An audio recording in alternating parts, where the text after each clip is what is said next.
Hi all. I apologize for being a little late. Lauren is a little under the weather, so I'm going to be moderating today. I hope, can everybody hear me? Maybe indicate in the chat. We can hear you. Great, thank you so much. Next slide. So my name is Stephanie Barger. I think I've met most of you, and we'll go ahead, Lauren, I'm sorry. I think I've met most of you. I'm the director of TRUE, and we're just honored to have all of you and to have these wonderful speakers. Next.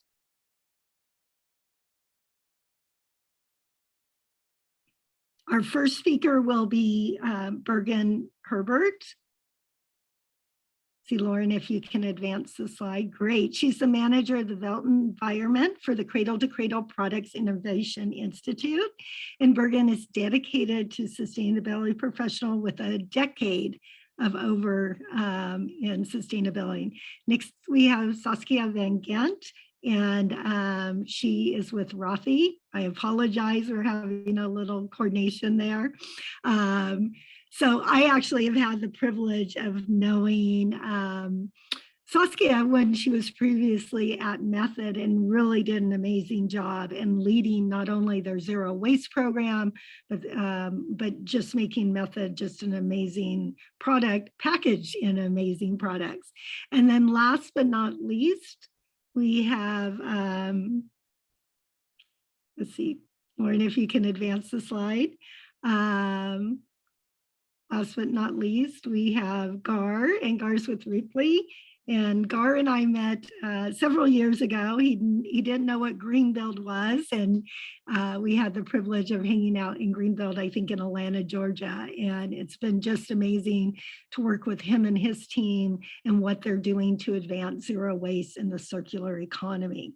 Now, as Bergen gets ready to share her screen and present, part of the reason we put this panel together is, is it zero waste within circular economy, within closed loop? And if you have a zero waste product, if you have a circular product, does it really help make a zero waste economy? And so our speakers today are going to talk about that. So I will hand it over to Bergen now. Thanks so much. Great. Thanks, Stephanie. Can everyone hear me and see me? I hope. Let me see if I can change I see myself. That's good. That's a good sign. Lauren, I'm so sorry you're feeling under. I am too. I've given myself quite a few pep talks today to get myself to do this, and my energy level is just not there. Maybe there's something going around. Let's hope it's not the bad C word, but hope you're feeling better and we can all take some rest over the holiday. But thank you for the introduction. I know we're running a little bit behind, so I'll keep that in mind in my presentation. As Stephanie mentioned, my name is Bergen Hubert. I am the Built Environment Manager at the Cradle to Cradle Products Innovation Institute. Specifically, I work with building product manufacturers and their suppliers, members of the A&D community, and building owners and developers to try to increase the number of cradle-to-cradle certified products and specifications, but more broadly, safe and circular materials in the built environment. Today, I will be representing my organization and our work across all product sectors. I was tasked today to kind of start us off and provide some context for the conversation, the momentum for circular economy goals, and the exploration within the circular economy is really growing in so many sectors and regions around the world. But even with all this activity, it was stated in the Global Circularity Gap Report this year that the global economy is only currently 8.6% circular. And just 2 years ago, it was actually 9.1%. So it's gone down. The report goes on to say that to keep our world livable and thriving, which we all need, we need to double global circularity from 8.6% to 17%. The urgency to move from goals and target setting to implementation is clear. So much of the world has really woken up to the global climate crisis, which is a result of the take, make, waste or extractive economy. Efforts to use energy efficiency and more renewable energy are important, but they can actually only address about half of the emissions. It's absolutely critical that we think beyond just minimizing these types of emissions and fundamentally change our products and the systems around them. Doubling the current circularity rate could reduce those global emissions by 39% by 2032, and that would keep global warming to well below 2 degrees. So that's what we're here to discuss today. In this critical time, we must design out the waste and rethink and redesign how we make and use materials and products. And ultimately, we must transform the systems in which we're operating. That's really what's needed to do this are bold visions, which I think we'll hear from a couple other people today on those. And I will provide one comprehensive tool in which to do that, and one pathway for optimization. So that's why at the institute where I work, we envision a world where safe materials and products are designed and manufactured in a prosperous circular economy to maximize the health and well-being for people and the planet. Realizing this vision really requires partnering with, I think, all of you on this call, definitely my panelists, to demonstrate what is possible if we embrace innovation to rethink, redesign, and remake the products that we all depend on. The first principle of circular design is to design out waste and pollution. The reality is that most things today are still designed using linear or that take, make, waste model. This means that almost everything needs to be redesigned in accordance with the principles of the circular economy. As outlined in the book, Cradle to Cradle, Remaking the Way We Make Things. Some of you may have read it. I suggest picking it up, even though it's about 20 years dated now. Cradle to Cradle presents an integration of design and science that provides enduring benefits for society from safe materials, water and energy and circular economies, and eliminating the concept of waste. The design framework is really characterized by three fundamental principles, all derived from nature. The first being everything is a resource for something else, using clean and renewable energy, and celebration of diversity. So, rather than seeking to minimize the harm we inflict, Cradle to Cradle reframes design as a positive, regenerative force. Traditional design approaches place a particular focus on considering and meeting the needs of the end user. If we are to design for the circular economy, we need to look much wider than this, considering not only the end user, but the system within which the design will exist. This means understanding the impact of our design on stakeholders and building in feedback loops to help identify and address the unintended consequences of our design choices. To achieve this vision, it requires a paradigm shift, a circular or cradle to cradle, namely, that everything is a resource for something else in a biological or technical cycle, eliminating that concept of waste. Consumables like cleaning agents or biodegradable packaging, they circulate in a biological cycle. This is, by which something can be safely reintroduced after use. This turns into compost or other materials, which will in turn be used to make new products. Consumer goods such as electronic items or flooring or women's shoes that we'll hear about later, they circulate in the technical cycle. These products are already optimized during the manufacture and design processes as material resources for their next service life as new products. Components can then be sorted according to their constituent materials after their use and then reintroduced in a new technical cycle. Okay, so those of you that are not familiar with Cradle to Cradle Certified, it's important to note that this standard is a multi-attribute framework with 5 critical sustainability categories that are based on those Cradle to Cradle design principles that I just went over. It specifically certifies products, but in addition to our certification program, it really is a framework for how we can think about sustainable and circular design more broadly. Quickly, Cradle to Cradle certification is not a pass-fail certification. Instead it is structured to really enable continuous improvement over time. That way companies can certify where they are now and move to higher levels of achievement over time. There are 4 levels of certification achievement, bronze through platinum. Certification is effective for only 2 years. That means at recertification, certification holders must demonstrate measurable improvement in at least one of the 5 categories. Okay, so today's agenda is focused on circularity, which I'll focus mainly on in my talk as well. But I did want to point out that material health is important in this conversation. Before even entering the technical or biological cycle, a material and its constituents must be evaluated for its impacts on human and environmental health. I think someone mentioned in the last session during the Q&A, just about this in regards to textile waste. Material health is the building block and a foundation for a holistic approach to sustainable product manufacturing. I do believe that there has been progress on this front in some sectors, especially in personal care, household cleaning, and in green building, which is why other sustainability attributes such as embodied carbon and circularity have become almost non-negotiable assessment criteria as well when selecting products and materials.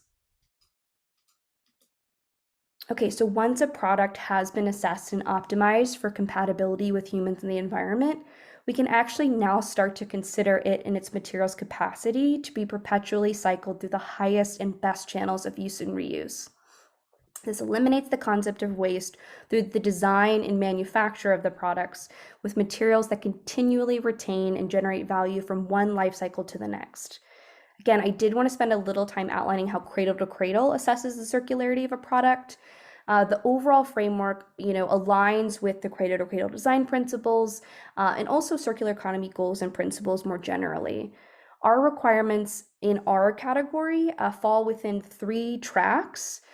The first area is circular sourcing. This is addressing the inputs, right? So the goal here is to increase the demand for circularly sourced materials. This helps close the loop and advance the circular economy. The next area is circular design. This is addressing the product itself. We've developed a set of requirements to ensure the product is actually compatible for cycling and the end of use. And finally, circular systems. We address the infrastructure needed to actually realize product cycling. This includes engaging other stakeholders through education initiatives or partnerships, publishing data enabling circularity and proper end-of-use handling of the product, and of course, active cycling of the product. The aim for the entire category is to maximize inputs from circular streams, design products with circularity in mind, and then ensure the product actually is cycled through the development of the appropriate infrastructure and systems. Okay, so I just briefly want to touch on the 3 tracks. Let's start with circular sourcing. So circular sourcing, again, is all about incorporating cycled or renewable content. The ultimate goal is to show success in incorporating materials from recycling streams or responsibly sourced renewable content, increase the demand for such materials, and close the loop before the product even leaves the factory gate. Our next presenter, Saskia, will go into this more deeply and how Rothys is successfully doing this shortly. Moving on to circular design. Again, the intent here is to really design the product with cycling in mind. So this means, designating the materials for the biological or technical cycles that I just defined earlier. Here you can see examples of the technical cycle pathways. Some of these probably look familiar to you. These are things like recycling, repair, refurbishment, remanufacturing, or reuse. Biological pathways offer a means by which the materials or parts are released released to or ideally repurposed in the environment. This is done through composting, biodegradation, nutrient extraction, or biological metabolic pathways. Also in circular design, again, designing with intention and ensuring the product and the materials within the product see a second life or are designed in a way to minimize impact or prolong the use of that service life. These are things like designing for disassembly, repair, or upgradability. Okay, and lastly, our circular systems track. This is about making information available to facilitate cycling, preparing for cycling, and investing into the programs and partnerships that will enable successful product cycling, and of course, actually cycling the product, monitoring that cycling, and improving the cycling rates and quality over time. Gar you'll hear from shortly, and the folks over at Repli understand the technology and infrastructure needed to realize circularity and waste elimination. Also under our framework, still within the circular system track, it's mandatory that all applicants fill out and provide publicly what we call a materials passport. Ours specifically is called a circularity data report. The goal here is to have greater transparency and accountability by providing publicly data on cycling metrics, as well as all the necessary information to successfully cycle the product. This is to support material tracking and to help realize product cycling by increasing transparency and end user education on how to properly cycle the product. We invest so much upfront on the circular design and manufacture of the product, but we need to do a better job at ensuring the product actually sees its intended use cycle. Okay, so as the focus of today's webinar is again on the circular product manufacturing, I wanted to spend my time digging into the criteria we evaluate for the circular product, but as a reminder, we believe that there needs to be a holistic sustainability approach to product and process design to realize a healthy circular economy. Again, the first two categories that I just went over, material health and product circularity, really address the materials in the product, and then the other three categories, how the product is made. Clean air and climate protection ensures that product manufacturing results in a positive impact on air quality, the renewable energy supply, and the balance of climate change and greenhouse gases. Water and soil stewardship ensures water and soil are treated as precious and shared resources. Watersheds and soil ecosystems are protected, and clean water and healthy soils are available to people and all other organisms. And finally, social fairness ensures companies are committed to upholding human rights and applying fair and equitable business practices. Okay, so before passing it off to our other speakers today, I just wanted to quickly highlight a few product manufacturers and brands that have put all of this into practice and are really leading the way in circular product manufacturing through our framework. Okay, starting with NAPAPIRI, they are a clothing brand headquarters in Italy, and they have a circular series, which is made of a mono material composition, and all of the fillings and trim are made of nylon 6. The fabric itself is eco-vinyl regenerated nylon. This makes it really easy to recycle, and also nylon 6 is inherently safe. The products are also linked to a take-back program that allows customers actually to return them back to NAPAPIRI after 2 years from purchase, and then is actually transformed into new fabric through that eco-vinyl system. NAPAPIRI has continued to explore the possibilities of circularity by expanding their original certification beyond this original jacket, and now it's a complete series.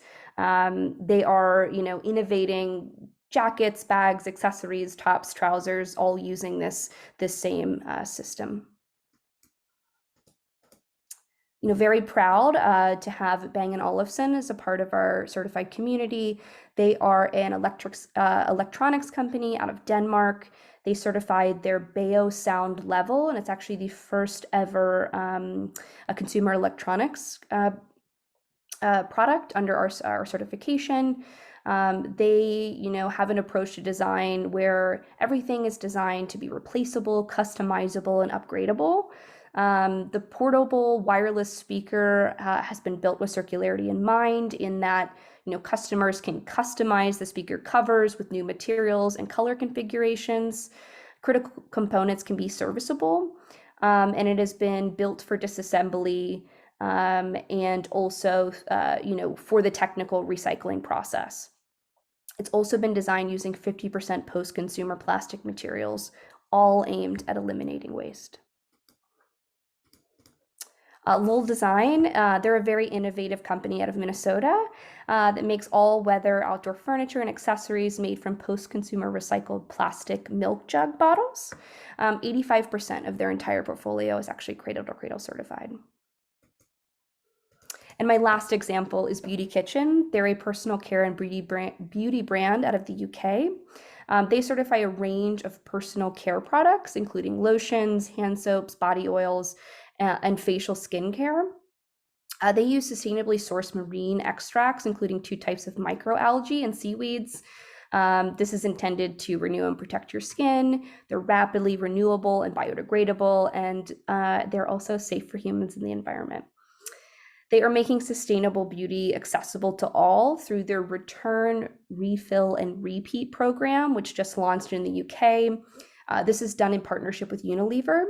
And these machines dispense beauty and personal care products and allow customers to even track the history of their refill bottle by scanning a QR code to see how many times it's actually been refilled.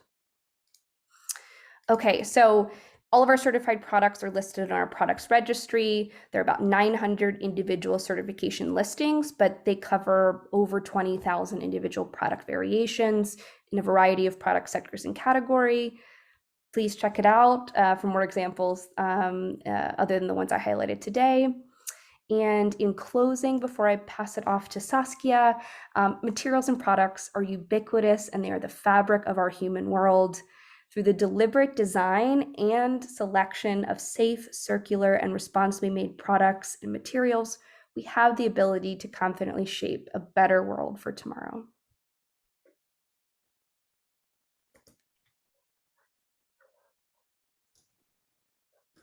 Great, thanks, Fergan, and we'll have Saskia queue up next. Once again, please put all your questions in the chat and we will answer them at the ending. So great, Saskia. Thanks so much, Stephanie and Bergen. Great setup for my discussion. I've had the privilege of working closely with Cradle to Cradle, and you'll see a thread of continuity and hopefully bringing to life some examples around how to do circular product design and closing the loop from a footwear perspective. So if you're not familiar with Rothys, we're about 5 years old. We're making shoes and bags from recycled materials and have an aspiration to be circular. And the problem that we're looking to solve today, the fashion industry is very linear.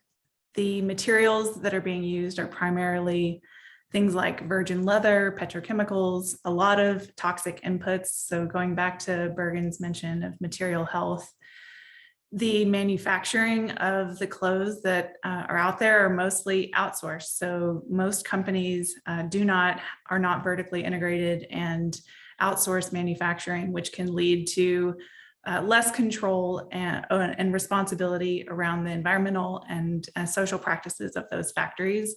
It also leads to overproduction because companies are producing for entire seasons and not based on what is actually selling. The products themselves are often designed to just last for one season and essentially to fall apart. And all of this is really a one-way ticket to landfill. And looking specifically at footwear, there's over 300 million pairs of shoes that are landfilled every year. So this is the problem that Rothys hopes to solve through our design. And today we're using mostly recycled materials. We do own our own factory, and I'll show a little bit about our process and how we're able to eliminate waste in manufacturing.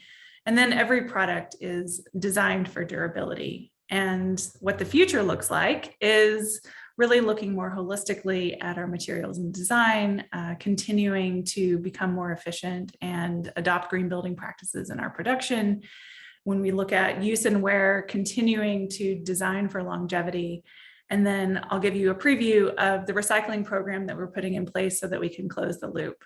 So these are all practices that will continue to iterate over time towards our circular future. And I'll give you a couple of examples of each of these 4 parts of our process. And then just to emphasize, and Bergen mentioned this as well, but circularity and achieving zero waste is really in line with what is needed to reduce our carbon emissions as a brand and as an industry. So we know that recycled materials have a much lower carbon footprint than using virgin materials. If we design products to last, we can greatly reduce their carbon footprint as well as their waste and water footprints. And then using less material and avoiding material in the first place through product and packaging design can greatly both reduce your material use, but also the carbon footprint of every product. So Rothys, by using recycled and bio-based materials, so far we've cut our product footprint by 13% and our packaging footprint by 35%. And we're really just beginning this journey. So just to touch on a couple of different aspects of our materials and design, we are using recycled materials that are spun into thread and used in various parts of our product design. We have both repurposed plastic water bottles to produce the thread, as well as sourced marine-bound ocean plastic for our accessories and bag line. We also use a number of different bio-based materials when there's not a readily available recyclable material available. So a couple of examples, we're using an algae-based foam for some of our foam inserts, and our outsole, which is the kind of part of the shoe that hits the pavement, is made from a bio-based TPU. So we're always looking at what are the best materials that we can use for the function that we need to make sure that we're lowering our carbon footprint, reducing the amount of waste, but then also making sure that the product design is designed for durability and longevity. When it comes to packaging, and sometimes this is kind of invisible when you think about fashion, but we are mostly a direct-to-consumer brand. So people are buying the shoes online and shipping them to their house. Unfortunately, it's very common in the industry to take a shoebox and put it in another box, but we've designed the shoebox so that it can be shipped on its own. And if you have a return, you can also use the same box. You just take off the seal and ship it back. So this is we're able through this to eliminate single-use cardboard, and all of our cardboard boxes are 95% post-consumer recycled material. We're also, again, connecting our zero waste mentality when it comes to packaging with our goal to decarbonize our supply chain.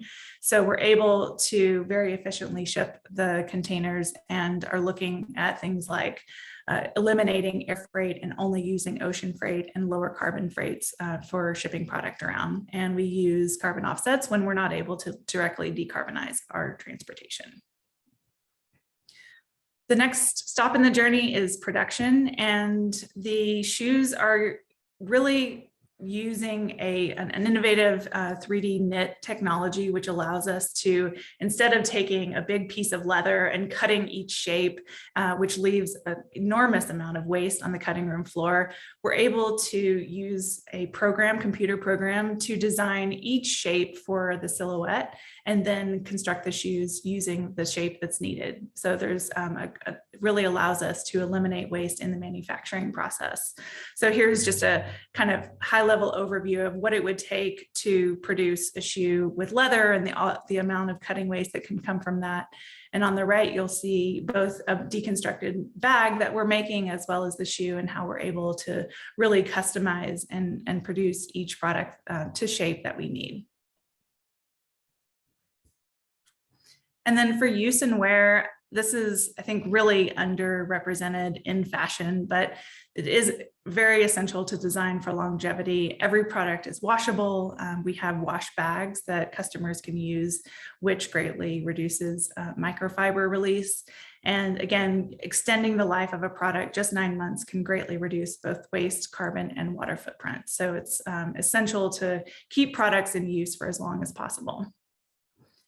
And then wanted to show a kind of preview for the recycling program that we're just kicking off. We've done a couple of different pilots to learn how can Rothys create a recycling program for our footwear, but also how can we open source it to the rest of the industry to help solve the problem that exists elsewhere in our industry. So we're looking at how do we disassemble each different type of shoe that we have. We have a couple of different constructions, and there's some nuance in how you can actually disassemble each shoe type in order to maximize the amount of material quality and recovery after you take the pieces apart. We're also working with external partners to identify recycling partners who can convert the materials that we're recovering into either threads that we can use again, or potentially partnering with other industries who might be able to use those materials. So sometimes insulation or non-woven fabrics can be used in car manufacturing, for example. So there's lots of potential partnerships outside of our industry if we're not able to produce a immediately circular product today. And then we're testing in-store take-back collection programs as a journey, a step in the journey towards a customer take-back program for recycling. So here's just a bird's eye view of what the process looks like. It's still a highly manual process. The workers are cutting the shoe apart and recovering each of the materials. We have a relatively simple construction of the shoe. So it's not a sneaker or a hiking boot where you might have lots of different materials that are glued together. There's a relatively simple construction, which really enables the idea of disassembly and eventually recycling. So just a couple of other photos of the recycling process. And then just a preview of what we're working on next. We are just kicking off the pursuit of zero waste certification at our factory. I was able to go through the process when I was at Method, and it's such a valuable learning, not just looking at the total diversion coming from the facility, but going through each of the phases and identifying where in our sourcing, education, the process flows within the factory, can we eliminate waste, identifying practices that we may not be doing today. So we're just starting on that and hope to have the certification by the end of 2022. And then we're continuing to expand our recycling product pilot. So we only have 7 stores, and it's really essential to allow this type of collection and recycling opportunity for any of our customers. So it should be as easy to recycle a product as it is to do a return or to buy the product in the first place. So we're figuring out the reverse logistics so that we can scale that to all the customers. So just quick highlight of what Rothys is doing, and I will pass it off to the next speaker.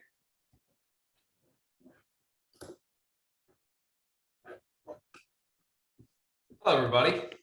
I'm going to share my screen real quickly. Great. And as Gar's preparing, once again, put any of your questions into the chat. The speakers can answer them now, or we'll answer them at the end. And Gar, we'll hand it back to you. Excellent. Like everybody else, I'll ask if everybody can see my screen and everyone can hear me all right. Yes, we are good. We are good to go. Excellent. I've loved everything I've heard so far. Unsurprising. With the way we could think about Reaply is a little bit differently. Actually, Gar, we're seeing your calendar and not your presentation. Excellent. That's awesome. Sorry about that. No, it's not a I problem. thought that was a very fancy presentation. So yes. So thank you. So let's do this. So I'll stop sharing. Hopefully this is correct this time. terrific. There we are. Seeing the fancy presentation coming in live. So really the way we can think about Reaply is a little bit different. Reaply, we are building systems.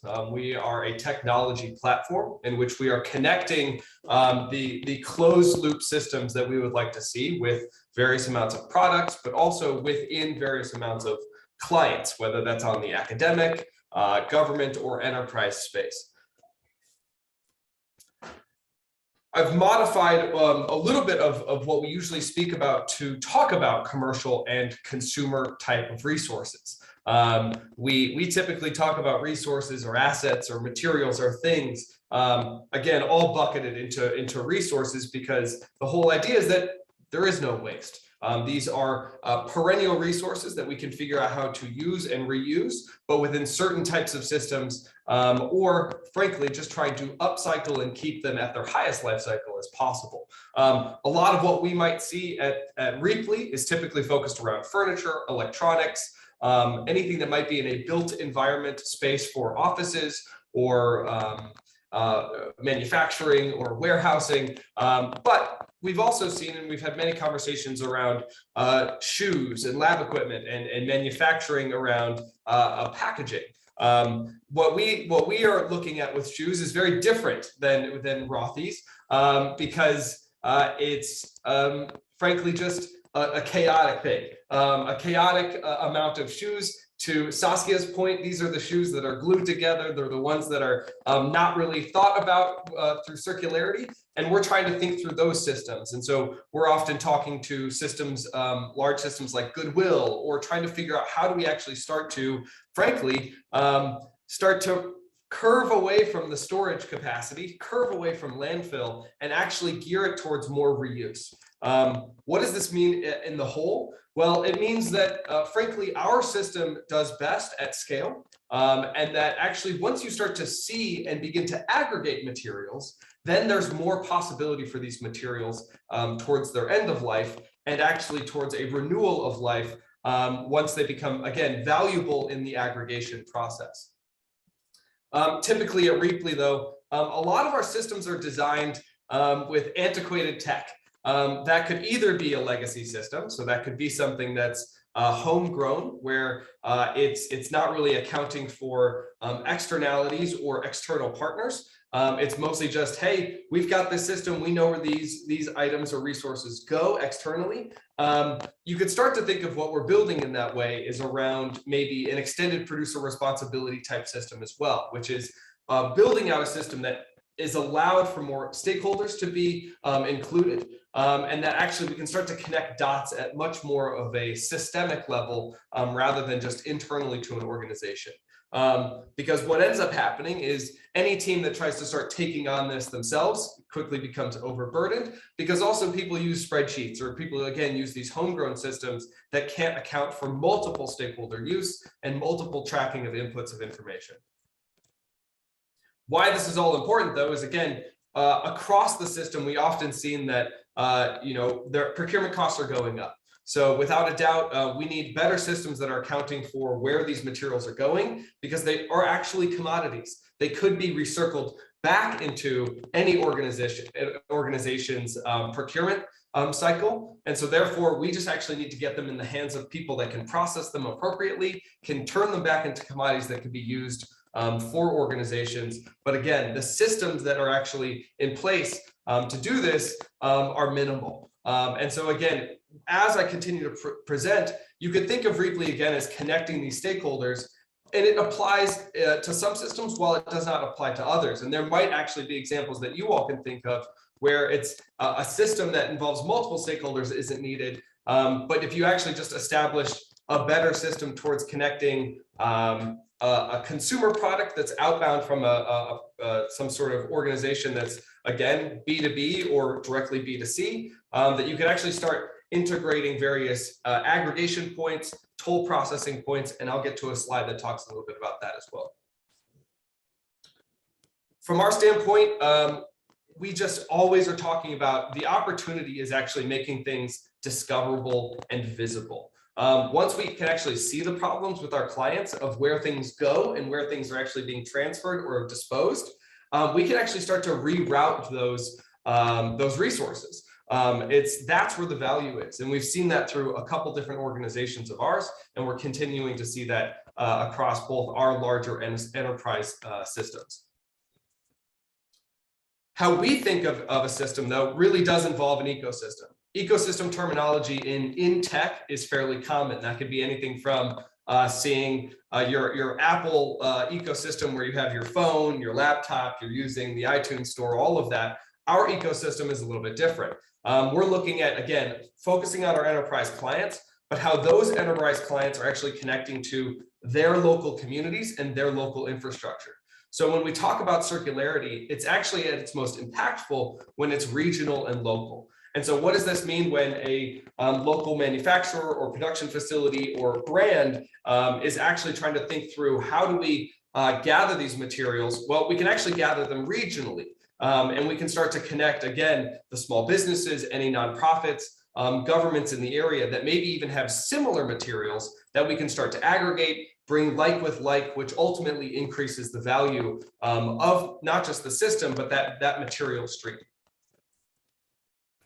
When I talk about circularity regionally, I always try to sort of diagram what we're speaking about here. Again, while Reaply is center focused here on this system, between sort of a local toll processor, a corporate office, a local manufacturer, or a local aggregation point, it doesn't have to be Reaply in some systems. And frankly, Reaply doesn't work in all systems where you're trying to coordinate material flows or resources.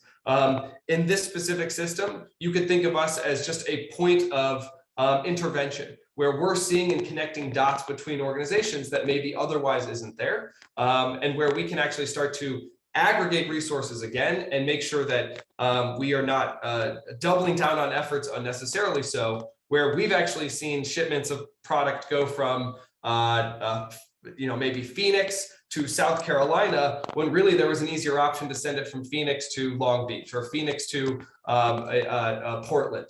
And so we're trying to connect those dots to actually make this resource circularity a little more efficient and a little more regional,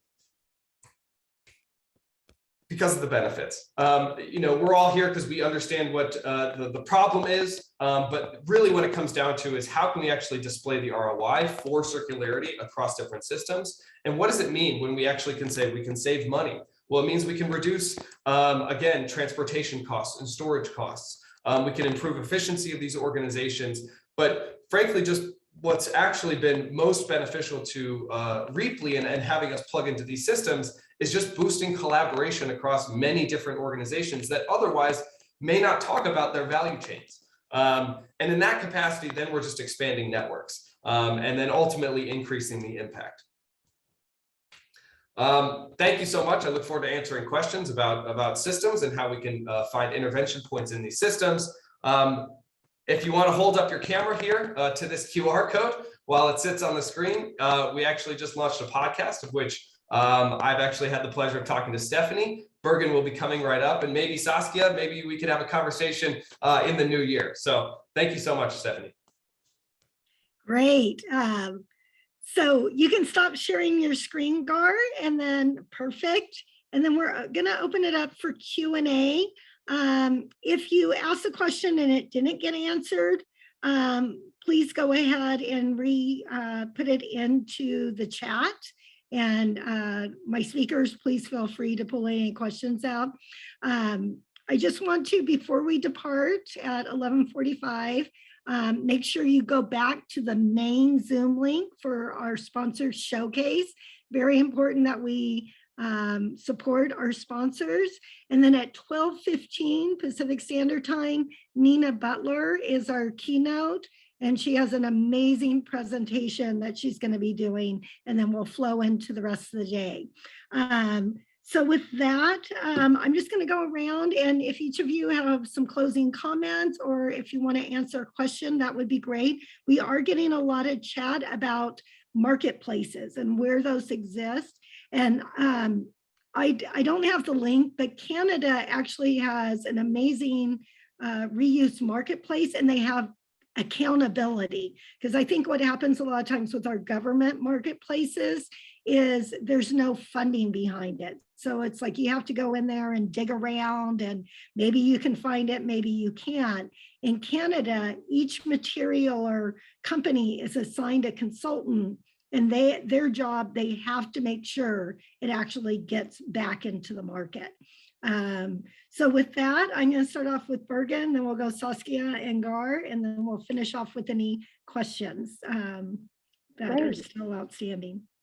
Yeah, I think just after hearing everyone's presentation, I think there's this connective tissue, right, of everything we're all trying to do, right? I think the title of the session is, do circular products contribute to zero waste?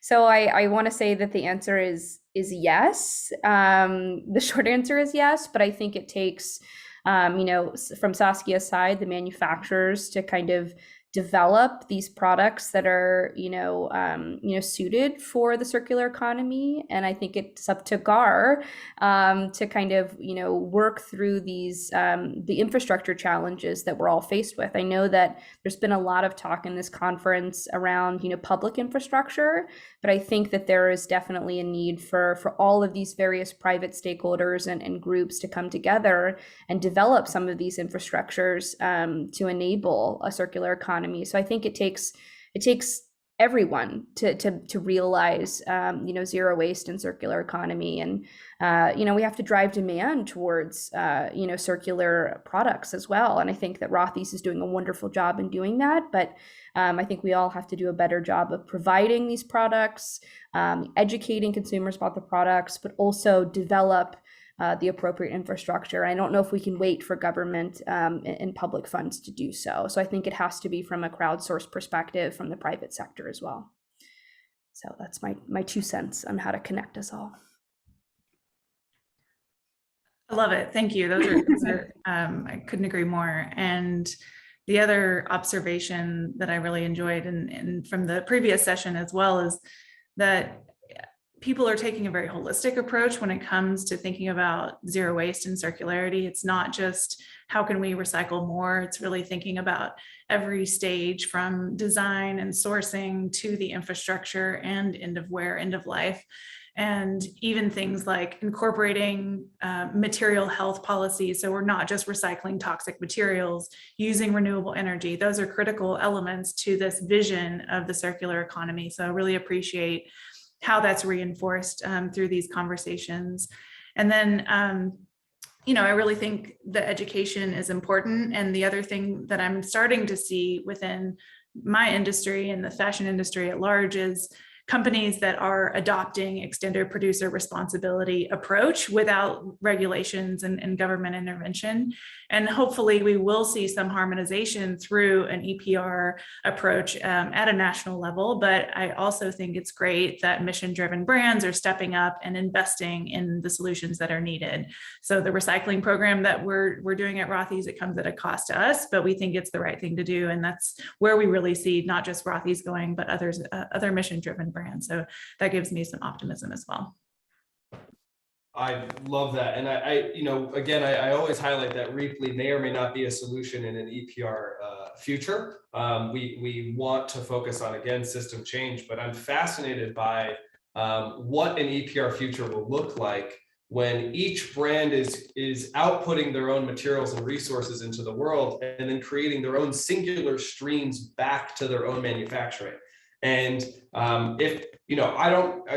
frankly, I don't know what the system looks like where all of those streams are being aggregated locally, regionally, and where the impact, maybe from a jobs creation standpoint, from some sort of economic development standpoint, I don't know what that looks like. I've got hypothesis, but I think it's going to be fascinating where we are going to get to a future where there are brands competing over recycled content. And that will happen sooner than later. There are lots of brands out there with these 2025 now, 2030 recycled content goals, and we don't have the system in place to handle that. And so it's going to be interesting where people are going to start to carve out their own turf of recycled content and recycled products.